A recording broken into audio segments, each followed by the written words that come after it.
won a race like this, suddenly everything is warmth.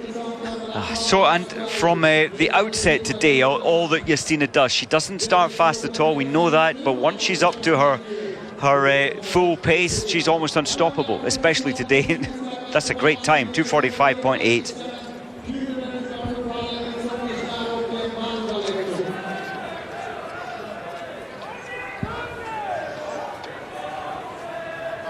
Yeah, Mike, good footnote there. And here is the winner.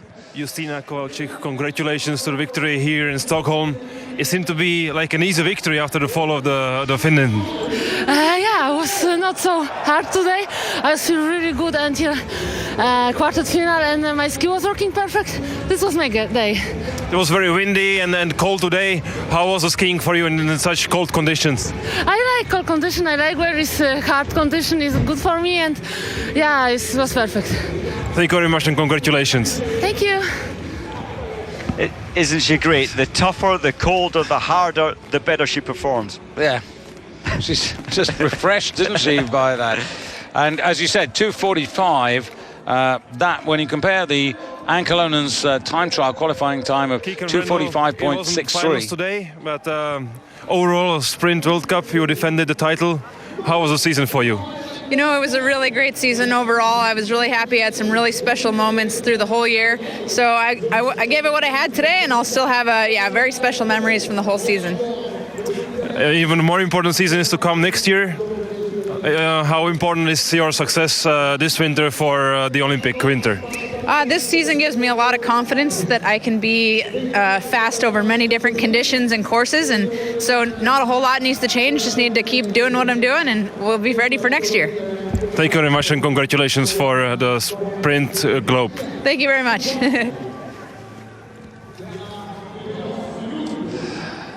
Keegan, as ever, knowing when to put the smile on for the photographers. I love her attitude. She's just so confident in her ability. She will maybe tweak and adjust a number of issues for that tough course at the Olympics next year. I think Keegan, you know, like a number of athletes, I mean, it's the classic where she's really got to improve on technique, and actually needs a little more power in the classic. And I do honestly think that by enhancing her classic skiing, her skating, her freestyle will improve hand in hand with that. And I'm sure that they'll look at all aspects of where her strengths or weaknesses are, and of course work throughout the summer on your weaknesses, and it creates a better whole. Well, Justyna Kowalczyk, the World Championships were the dark spot for her, but she won the Tour de Ski, she's won the World Cup, she's finished second in the sprint rankings, she's 30 years of age, and that, I think, unofficially is her 23rd World Cup success. Anyway, enough of the women, because what we have for you now in the men's final, which is literally round the corner, Petter NORTHUG, winner in Drammen, and vying for the overall World Cup versus Erik BRANDSDAL, who won here last season, versus Nikita KRIUKOV, the world champion, Teodor PETERSON, last year's sprint champion, the Russian Sergey USTIUGOV, 5 junior world and under 23 gold medals in the past 2 seasons, and Tomas NORTHUG, who wants to be as good as his brother one day.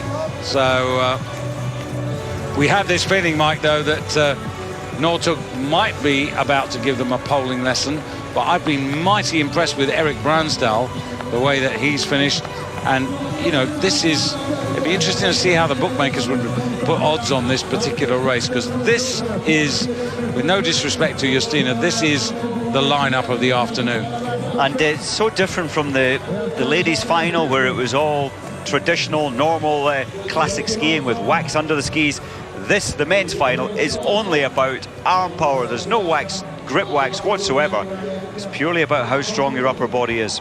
And the big absentee, of course, is the Sprint World Cup champion for the season, Emil Jonsson. So this is the lineup. 50% of the field occupied by Norwegians, who have a great record here. Russia with the world champion, the Olympic champion, Teodor PETERSON, last season's sprint champion.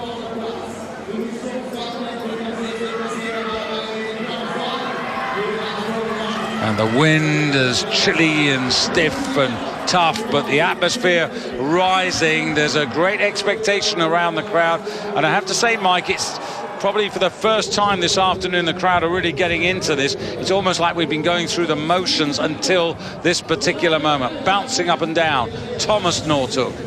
It's almost like a chess game, this, I see it, David. It's strategy, and I really believe that KRIUKOV will go out like lightning. He'll try and lead it down the windy straight. Petter NORTHUG will sit back in 5th or 6th, and I still think that NORTHUG can come through and take it. And just to give you an idea how chilly it is, just look at everybody in the crowd. Everybody is moving. Everybody is wearing that pair of shoes, which when they bought it, they said, no, they'll be fine to -26, don't worry. And now they're discovering they're not. A good glow on the faces, and it is so chilly. The lads have taken the tracksuits off now, so hopefully the starter won't hold them too long on the line. So, younger brother, Tomas NORTHUG, done really well to get into the final here. So, this is his opportunity. Breakthrough moment. It is indeed. 13, Erik BRANDSDAL. He's been here before, he's won before, and of course, he finds himself at this moment as the defending Stockholm champion. Wearing 7, Petter NORTHUG. Nothing less than victory will do, because he's got a fantastic opportunity, having seen off LEGKOV and having seen off Cologne. So, big opportunity to gain. But can he take on and defeat Nikita KRIUKOV? Remember, KRIUKOV was the master of the World Championships. And then, well, representing Sweden, Teodor Pettersson, a man under a warning for giving Petter NORTHUG a nudge earlier on, so no opportunity to be a bad boy again. And then 6, Sergey USTIUGOV, who's got tons of belief here, and everything for him at this particular moment is a bonus. And you can see how stocky and powerful he is. He's a very talented, of course. You mentioned the medals he won at juniors. He's a man, USTIUGOV, with so much confidence and belief. And the athletes are beginning to freeze on the line. So, they settle under starters' orders for the men's final. First time of asking, 1,190 meters ahead of them around the Royal Palace of Stockholm, and away goes Teodor Pettersson. Very strong start with, on the right of your picture, USTIUGOV, and following Pettersson, KRIUKOV. KRIUKOV, I thought KRIUKOV would be leading by the top of the hill. Maybe he will, but nobody will want to take it along the windy, the long, flat, straight, and the pace. I think this will be tactical, David, but if it's tactical, for me, it plays more into Petter NORTHUG's hands. So, Teodor Pettersson with the tight line. Doesn't necessarily mean it's the best line, because we've seen time and time again that being out on the right of your picture there gives you a chance to take the longer curve, but you can see there KRIUKOV skis beginning to run, and there gets round the turn very efficiently. Petter NORTHUG right at the back. That's just so he is the master of strategy. And it looks a long way back. It looks difficult to get out of that situation. He'll go wide to give himself space if he has to, but this is so slow because the man at the front is doing more work. Yeah, what Petter NORTHUG needs to do is exactly what he's doing now, which is to make sure that something which is beyond his control comes in and upsets his charge. Now he's got his rhythm there. KRIUKOV on the left, NORTHUG on the right. Behind in white there is Pettersson. Behind NORTHUG there is USTIUGOV of Russia. Right, sitting at the back of the field now, young Tomas NORTHUG. 13, that's BRANDSDAL. Don't write him off now. Now we're coming to the crucial part, Mike. There's a gathering of power here. There's a whole lot of power, and there's only half a second separating them.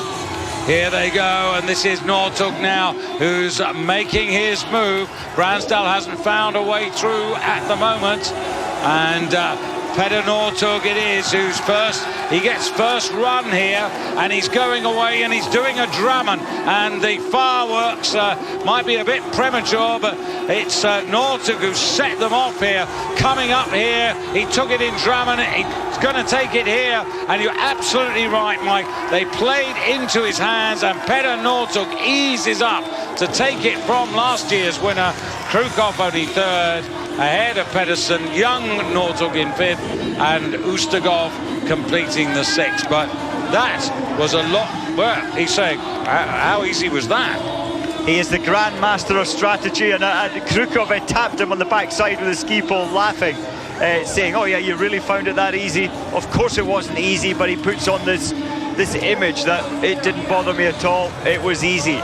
It really wasn't. And that, Mike, means that Petter NORTHUG, of course, gets the 60 bonus seconds, which he carries through to the prologue on Friday, where he may add more. And then that's really beginning to set him up well, because remember, he was 12 points down on LEGKOV. LEGKOV eliminated earlier on, Cologne eliminated earlier on. That's true. The only positives I think that LEGKOV and Cologne will be going through in their minds as well. We didn't have to go into the semi-final or the final, so we're slightly more recovered for the prologue on Friday. Yeah, and I mean, realistically, when they looked at the results of the time trial and saw who was in the 30, they'll have known that Peter was likely to get big points, and probably were just hoping that he wouldn't get the maximum 50. That's what they would have been hoping, that somebody here, or tactically he would have got it wrong, but he very rarely gets it wrong, and he had everything covered today. And BRANDSDAL BRANDSDAL was at the back and he was out of position, which he wasn't in the semi-finals or the quarter-finals, and it gave NORTHUG the first run on everybody, including himself. So Norway 1 and 2, KRIUKOV, well, he'll be philosophical about it in third place, because the world title was the big thing for him this season. And Teodor Pettersson, he hasn't been a force this year. Tomas NORTHUG beginning to make a name for himself, and USTIUGOV, as ever, we've said, one for the notebook. He's only 20. He's got to get stronger and stronger. Yeah, experience, there he is, 2.6, and I think tactically it's tiring. It's a long day from the qualification to the end, to the final.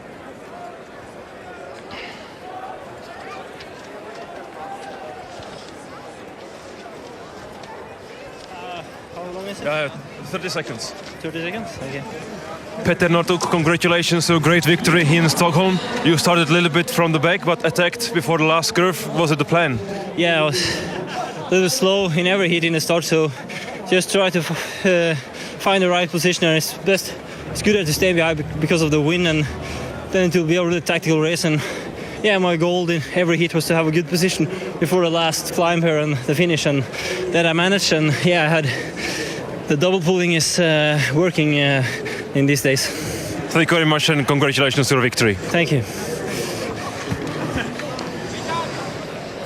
Well, I wish we'd got a little bit more out of him. Like, you know, did you expect it to be that easy in the final? Yeah. Well, certainly the way he came across the line, he thought that was just a training session. Yeah. Well, plenty of Nordic sport tomorrow. The ski jumpers are tuning in for their finale on the monster big hill in Planica. It's qualifying on Planica's ski flying hill, and you can see there 10:45 Central European time tomorrow. And then Friday, well, there's the cross country in Falun, also Planica's first competition.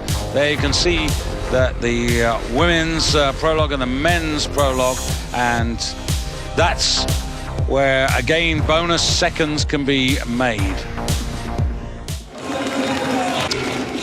So plenty to come on what is the final week of the cross-country season. Congratulations to Justyna Kowalczyk, the commanding force in the women's division, and Petter NORTHUG, who absolutely dominated the final race.